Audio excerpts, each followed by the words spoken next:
Olá, estamos de volta com nossos estudos bíblicos e hoje vamos estar abordando um tema muito importante e eu creio que para a igreja evangélica que evangeliza é muito importante conhecer sobre como realizar evangelismo com grupos ou a grupos religiosos. Assim que a evangelização dos grupos religiosos é o tema que queremos tocar nesse estudo bíblico.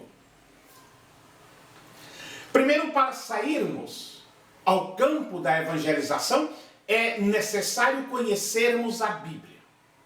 Também é fundamental adquirirmos conhecimentos dentro da apologia cristã, ou seja, a defesa da fé. É no campo da evangelização que encontramos todo tipo de pessoa. Nós podemos deparar, ao sair a evangelizar, com um testemunha de Jeová, com um espírita kardecista, com um adepto da nova era, com um budista, ou mesmo com um católico romano. E eu digo sempre, como vamos argumentar a nossa fé e defender os princípios do cristianismo bíblico diante das teses que essas pessoas certamente apresentarão? Nós temos de estar preparados para esse confronto. E a maneira de refutar esses adeptos e suas heresias é conhecendo suas doutrinas à luz da Bíblia. Paulo disse a Timóteo: apresenta-te como obreiro aprovado, que não tem de que se envergonhar, e que usa bem ou maneja bem a palavra da verdade. Isso é muito importante, o conhecimento das Escrituras.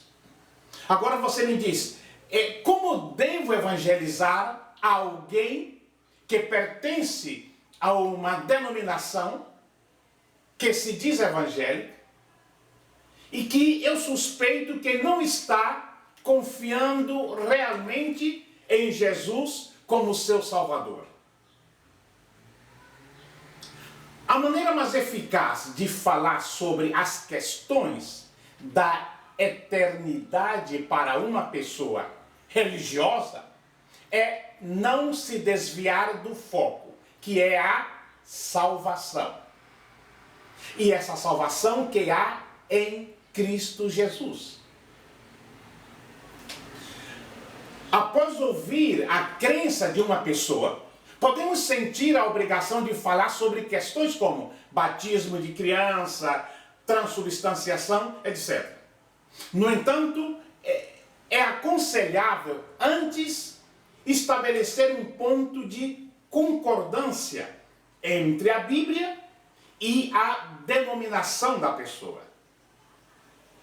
Isso é muito importante para evitar alguns debates que são infrutíferos. Um ponto de concordância certamente será os 10 mandamentos, que estão presentes em quase todos os grupos religiosos. Esses 10 mandamentos, eu digo que são a chave para trazer qualquer pessoa religiosa a um conhecimento salvífico do Evangelho.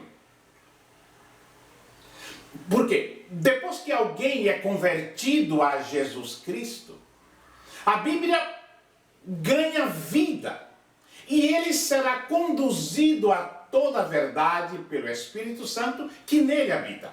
A palavra de Deus, a Santa Bíblia, então, vai dar a luz e essa pessoa vai, com o conhecimento bíblico, abandonar a tradição religiosa, porque com esse conhecimento, essa pessoa passará a ser guiado pelo Espírito Santo. Embora existam fortes argumentos bíblicos que podem convencer as pessoas não regeneradas de que as tradições de sua igreja contradizem a Sagrada Escritura, existe uma dificuldade. Por quê? Algumas pessoas religiosas mantêm os ensinamentos de sua igreja em pé de igualdade ou de maior autoridade que a Sagrada Escritura. Por isso,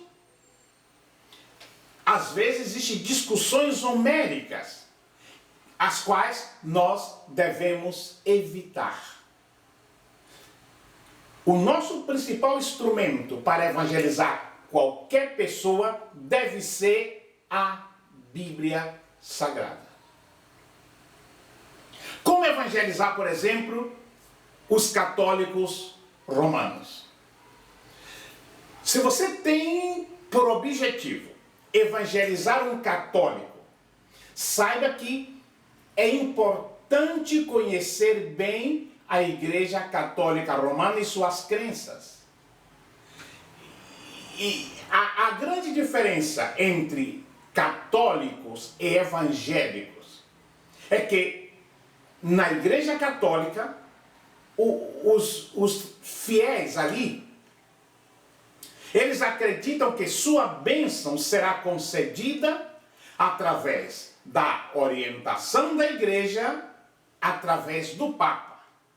Enquanto que, na Igreja Evangélica, acredita-se que a graça é pela fé individual em Cristo Jesus. Existem algumas dicas de como evangelizar um católico romano, respeitando sempre suas crenças e o seu espaço. Isso é muito importante. Primeiro, tenha um bom testemunho para dar. Ao começar a puxar assunto com o católico sobre evangelização, conte sua história e mostre o que fez, a diferença que existe em sua vida depois que você encontrou a Jesus. Converse com calma, não tente convencer o outro, apenas mostre a palavra de Deus e como o Evangelho mudou a sua vida. Para evangelizar um católico, não critique ou despreze sua religião. Trate-o com amor, trate-o com cortesia. Ame-os. Se o motivo pelo qual você pretende contactá-lo não é porque os ama, desista. Todo evangelizador precisa amar profundamente os seus evangelizandos.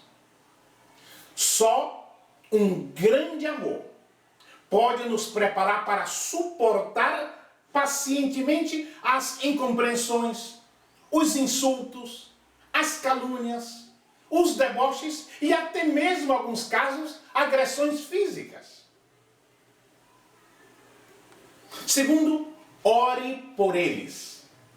Se você quer mesmo falar de Jesus aos católicos, antes fale dos católicos a Jesus. Com isso, nós queremos dizer que devemos orar por eles, pedindo ao Senhor para abrir os olhos do entendimento deles, a fim de que eles possam enxergar os erros dos quais são vítimas. Terceiro, seja sábio. A Bíblia diz que quem ganha alma, sábio é. Provérbios 11, versículo 30. Isso significa que é necessário sabedoria para ganhar alma. Quarto, seja amigo. Antes de expor a um católico os desvios que caracterizam o catolicismo, procure, se possível, fazer com ele uma boa e sincera amizade. Eu sei que nem sempre é possível, pois não raramente encontramos pessoas que nunca mais nós voltamos a ver. E essas oportunidades não se dão. Porém, não podemos esquecer que dialogar com um grande amigo é muito mais promissor e mais fácil de expor os nossos pontos de vista. Vamos conhecer algumas doutrinas católicas para que nós possamos evangelizá-los com maior eficácia. A primeira delas que nós queremos citar é a infalibilidade do Papa. Ou seja, que o Papa não falha. É uma doutrina que ensina que o Papa é infalível, que ele não erra, que ele não peca. Ou seja, que ele possui autoridade e igualdade quase que com Deus. Refutações bíblicas. Nós podemos recorrer ao Salmo 103, versos 14 a 16. Isaías, capítulo 64, versículo 6. Romanos, capítulo 3, versículo 23, que diz que todos pecaram e carecem da glória de Deus. 1 João, capítulo 1, versículo 8. Nós veremos que ninguém é igual a Deus. Outro ponto importante é o dogma da Imaculada Conceição, que foi proclamado pelo Papa Pio IX em 1854. Esse ensino, esse dogma ensina que Maria, a mãe de Jesus, foi preservada de todo o pecado, que ela nasceu imaculada, sem pecado, que ela não herdou o pecado de Adão. Ela ensina que Maria, então, foi preservada do pecado original e que não teve outros filhos. Ou seja, que depois do nascimento de Jesus, ela não teve uma vida de esposa com seu esposo José. Não teve relações sexuais com José e nem teve filhos. As refutações bíblicas, Romanos 3, 23, outra vez, que todos pecaram e carecem da glória de Deus. Romanos 6, 23 e 24. Romanos 5, 12. Maria teve filhos depois de Jesus. Isso nós sabemos. E esses filhos foram tidos frutos do seu relacionamento com José. Você pode mencionar Lucas capítulo 2, versículo 7, Mateus capítulo 12, versículos 46 e 47, Mateus capítulo 13, versículos 55 e 56, Marcos capítulo 6, versículo 3, João capítulo 2, versículo 12. Outra doutrina católica que você precisa conhecer é sobre o purgatório. A crença do purgatório, ela tem raízes no budismo e em outras religiões da antiguidade. Essa crença foi instituída pelo Papa Gregório I. O catolicismo ensina que o purgatório é o lugar intermediário entre o céu e o inferno, onde as almas são purificadas para entrarem no céu. Refutações bíblicas com textos. Não existe segunda chance depois da morte. A Bíblia diz claramente que depois da morte segue-se o juízo. Podemos ir ao Antigo Testamento, Eclesiastes capítulo 9, do versículo 5 ao versículo 10. Salmos 49, versos 6 a 8. Mateus capítulo 25, versículos 34, 41, versículo 46. Hebreus capítulo 7, versículo 25. Hebreus capítulo 9, versículos 27 e 28. Filipenses capítulo 1, versículos 21 a 23. E outros textos bíblicos. O purgatório não existe. Jesus fez uma obra completa na cruz. Não deixou nada por ser feito no purgatório. Quem está em Cristo, nova criatura é. as coisas velhas se passaram. Eis aqui que todos são feitos novos. Outra doutrina católica é a reza pelos mortos. Paulino Nola, no ano 400 depois de Cristo, ele ordena a reza pelos mortos. E Odilon, ele estabeleceu no ano 998 o dia de finados. Refutações bíblicas. Deuteronômio capítulo 18, versículo 10 a 14 pode ser usado. Salmos 49, versos 6 a 8. Eclesiastes capítulo 9, versos 5 e versos 10. Ainda Hebreus capítulo 9, versículo 27. São alguns textos que podemos usar na evangelização para com os católicos. Outro grupo que nós podemos alcançar são os espíritas ou os kardecistas.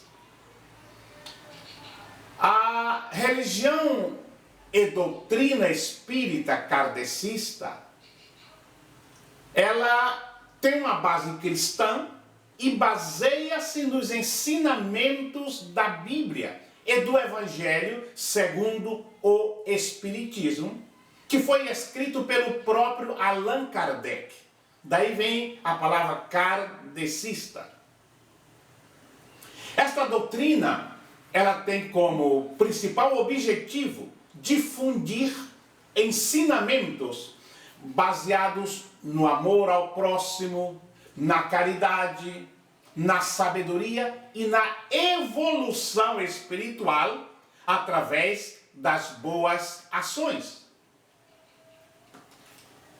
Qualquer crença no evangelismo deve ser respeitada independente de sua religião. Se você quer evangelizar um espírita, você deve começar a falar com humildade, deve ter paciência. Porque ninguém consegue demonstrar os seus conhecimentos acerca de uma crença e sua fé através do ódio, da crítica, da grosseria, da estupidez. Temos que ir com calma. Como diz o italiano, piano piano si llega al grano. Qual é a melhor maneira de evangelizar um espírita? Um espírita é como qualquer outra pessoa. Está incluído em Romanos 3:23. Porque todos pecaram e carecem da glória de Deus.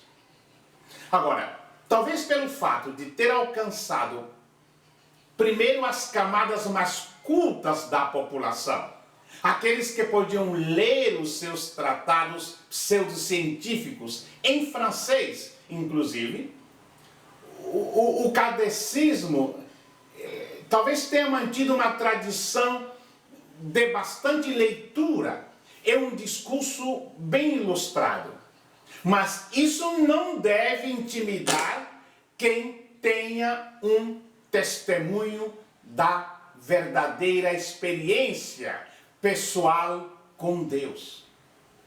Porque como qualquer outra pessoa, o espírita não é um vaso vazio, esperando um evangélico para enchê-lo de verdade. Não. Cada pessoa tem um conjunto de crenças e valores. Portanto, toda evangelização, ela é apologética. Mas nem toda apologia é bíblica. A apologia, ela é ensinada nas Escrituras, principalmente por Pedro, em 1 Pedro capítulo 3, versículo 15.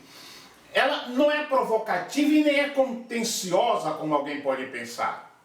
Ela consiste em estar sempre preparado para responder a todo aquele que nos pede uma razão do que nós apresentamos. Aqueles que querem saber em quem ou em que nós cremos e por que nós cremos.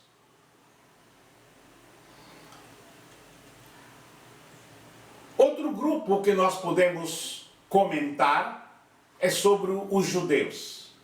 Como evangelizar um judeu? Infelizmente, muitos dos judeus de hoje professam religiosidade, mas não abraçam as escrituras como nós presumimos que eles fazem. Portanto, é muitas vezes difícil de argumentar com eles a esse respeito, principalmente quando falamos que Jesus é o Messias.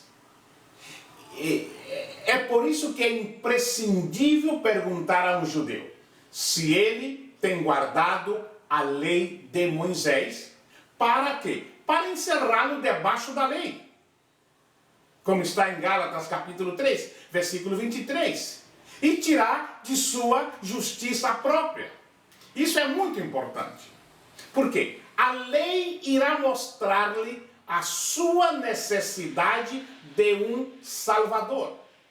E ela, a lei, se tornará o quê? Um tutor para trazê-lo a Cristo.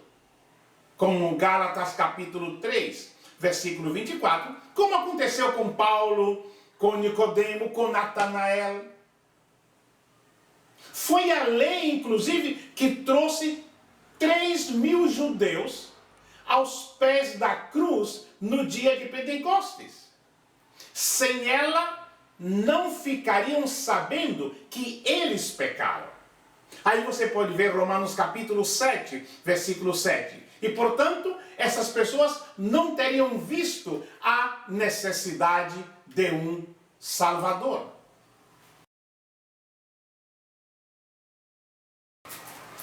Como evangelizar os muçulmanos? Esse é um grupo religioso realmente difícil, né? Sabemos que é difícil. Porque a evangelização dos muçulmanos sempre foi uma tarefa muito difícil ao longo da história. Por quê? Porque com frequência, ao serem tratados com hostilidades, os missionários simplesmente seguiam adiante em busca de grupos mais receptivos à mensagem de Cristo. Entretanto, Jesus morreu também pelos muçulmanos. E é seu desejo que eles venham a conhecê-lo. Felizmente, nos últimos dias, nós vemos crescer um interesse muito grande pela evangelização dos muçulmanos. E para ganhar um muçulmano para Cristo, você e eu, nós temos que fazer alguma coisa. E você pode perguntar, o que é que eu posso fazer? Muitas pessoas no Ocidente, eles consideram os muçulmanos como pessoas problemáticas, pessoas que se negam a receber a Cristo, pessoas que não querem saber de Jesus como seu Senhor e Salvador pessoal. Mas isto não é verdade no que diz respeito a todos os muçulmanos. Porque se tem notado que a maior parte deles tem muita vontade de conhecer a Deus, de ter certeza de que vai para o céu. Porque Deus mesmo colocou esse desejo no coração de todo ser humano. Lembre-se que a ordem dada pelo Senhor Jesus, antes de voltar ao céu, foi: ide por todo o mundo e pregai o evangelho a toda criatura. Em Marcos capítulo 16, versículo 15. Deus tinha os muçulmanos em mente também quando Jesus deu esta ordem. No islamismo, Jesus ele é apenas um profeta. Alguns dizem que ele morreu e que Alá o levou para o céu. Já outros creem que Deus o levou para o céu e que ele ainda vive lá no céu como ele vivia aqui na terra. E que ele virá novamente para morrer e voltar para o céu. Eles creem que Jesus é um homem como Adão e que ele não pode dar vida eterna para ninguém. Isso somente Deus pode fazê-lo. E para eles, Jesus não é Deus. Os muçulmanos, eles têm muitas necessidades de que alguém lhes fale de Jesus. Só que eu e você temos algumas barreiras por causa da língua, o idioma, né? A cultura, a religião entre o Ocidente e o Oriente Médio. Mas isto não quer dizer que não podemos fazer nada por eles. Não quer dizer que devemos esquecê-los. Você e eu podemos apoiar um missionário que trabalhe entre os muçulmanos, uma igreja ou uma organização que possa suprir estas necessidades em meu nome, em seu nome. Eu sei que hoje se fala muito do Estado Islâmico, e o conceito que temos dos muçulmanos é o que nós vemos no Estado Islâmico. Morte, ódio, violência, anticristianismo, mas até mesmo os fanáticos do Estado Islâmico necessitam ouvir a palavra de Deus. Outro grupo que nós vemos e que necessitamos buscá-los são os ateus. O que é um ateu? O ateísmo é uma doutrina que nega a existência de Deus ou quaisquer outros deuses. É uma doutrina que consiste na negação absoluta de uma ideia da existência de Deus. Para eles, para os ateus, Deus não existe. Algumas pessoas se dizem ateus porque vivem sem Deus, se recusam explicitamente a pensar em Deus, ou em buscá-lo, ou em preocupar-se com Ele. Agora você me pergunta, no que acredita um ateu? Segundo o dicionário, ateísmo, que vem do grego a, quer dizer não, mas theos, Deus. Ou seja, doutrina é uma doutrina que consiste na negação da existência de Deus. É uma descrença. Doutrina, então, sabemos que é um conjunto de princípios básicos, fundamentais e filosóficos de uma religião. Com isso, nós entendemos que o ateísmo é uma crença da negação de um Deus. Porém, eles acreditam na teoria da evolução. Usa esse principal argumento para tentar ofuscar a criação de Deus e fazer aí o proselitismo de sua doutrina. Ou seja, eles creem que a bactéria vira um peixe, que vira um sapo, que vira um lagarto, que vira um macaco, que vira um homem. Esse é o que crê os ateus. Agora você me pergunta, mas o que leva uma pessoa a ser ateu? Há vários motivos. Modismo, decepções religiosas, um pai repressor, uma família com falta de amor, preconceito, querer viver sem regras e limites, às vezes ascensão acadêmico-profissional, domínio da ciência, etc. Ou seja, muitas coisas podem levar alguém ao ateísmo. E quais são os principais argumentos que podemos ter para convencer um ateu da existência de Deus?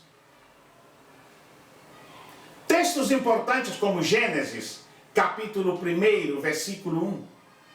No princípio criou Deus. Aí começa declarando.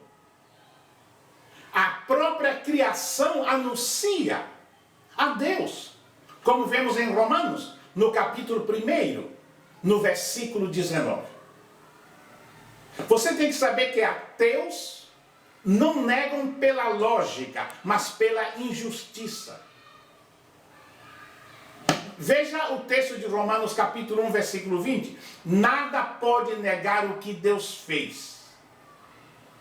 Até os demônios e o diabo creem que Deus existe. Jesus queria que todos o conhecessem. Que todos conhecessem o Deus verdadeiro, incluindo os ateus. Há um grupo que é um grupo que já conhece a palavra de Deus, foram membros de alguma igreja evangélica e se afastou. Alguém diz que está desviado. Eu prefiro usar o termo afastado, mas é mais comum a palavra desviado. Há esperança para alguém desviado? Afinal, o que é desviar-se no tocante ao Evangelho? Primeiro, nós temos que saber que todos os cristãos são pecadores. Arrependidos, mas nem todos os cristãos estão se desviando. Para dizer de modo simples, um cristão desviado é aquele cuja comunhão com Cristo está definhando e cuja fé está se enfraquecendo. Há um texto, uma carta de Jesus em Apocalipse, no capítulo 2 e o versículo 5 que diz: lembra-te, pois, de onde caíste, arrepende-te e volta à prática das primeiras obras. E se não, venho a ti e moverei do seu lugar o teu candeeiro, caso não te arrependas. Esse texto me faz lembrar esse famoso escrito de Martinho Lutero, nas suas 95 teses. Ele diz que, quando o nosso Senhor e Mestre, Jesus Cristo, disse, arrependei-vos, ele fez um chamado para que a vida inteira dos crentes seja constituída de arrependimento. Nosso problema frequentemente começa quando esquecemos esse aspecto da vida do Evangelho. Então, o desviado é alguém que se esqueceu da graça do arrependimento. E o seu coração se tornou insensível ao seu pecado. E ele perdeu de vista o quê? A sua desesperada e imediata necessidade de Jesus. Então, retornar para Jesus requer o quê? A dolorosa consciência do nosso pecado e o converter-se dele. O texto de Apocalipse é muito claro. Arrepende-te e volta à prática das primeiras obras. Então, quem é um desviado? Já no final de sua eficaz e poderosa epístola, Tiago, ele chama a nossa atenção para uma necessária obra que precisamos pensar sobre isso. Em Tiago, no capítulo 5, versículo 19 a 20, diz: meus irmãos, se algum dentre vós se desviar da verdade e alguém o converter, sabei que aquele que converte o pecador do seu caminho errado, salvará da morte a alma dele e cobrirá multidão de pecados.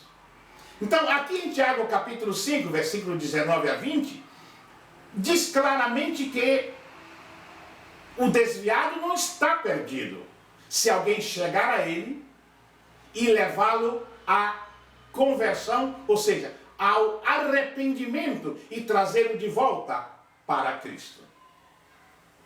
Porém, quando falamos de alguém que se afastou ou se desviou, eu prefiro focar em Jesus, o nosso grande mestre, quando ele fala sobre a ovelha desviada, que é uma das mais belas histórias que saiu dos lábios do próprio Senhor Jesus, que está registrada no Evangelho de Lucas, no capítulo 15.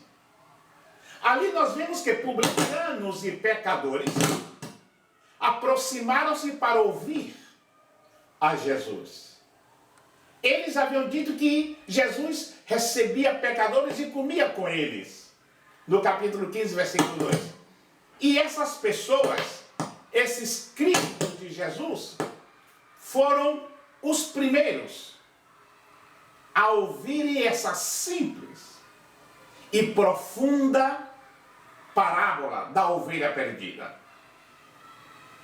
Jesus fala: qual dentre vós é o homem que, possuindo 100 ovelhas e perdendo uma delas, não deixa no deserto as 99 e vai em busca da que se perdeu até encontrá-la? Achando-a, põe-na sobre os ombros, cheio de júbilo, e indo para casa, reúne os amigos e vizinhos, dizendo-lhe: alegrai-vos comigo, porque já achei a minha ovelha perdida. Digo-vos que assim haverá maior júbilo no céu por um pecador que se arrepende, do que por 99 justos que não necessitam de arrependimento. Esse texto de Lucas, capítulo 15, do versículo 3 ao versículo 7, é muito oportuno. Nós somos agradecidos pelo fato de que Jesus, ainda hoje, recebe pecadores. Frequentemente, os pregadores do Evangelho, eles usam esta bela história, a parábola, para ilustrar com eficácia até onde o bom pastor vai a fim de buscar o perdido. Ele veio buscar e salvar o que se havia perdido. E nós, como seus filhos, como mensageiros de Deus, devemos seguir o seu exemplo. Os grupos religiosos também necessitam de Jesus, conhecer a Jesus e ser transformado por eles. Que Deus nos abençoe.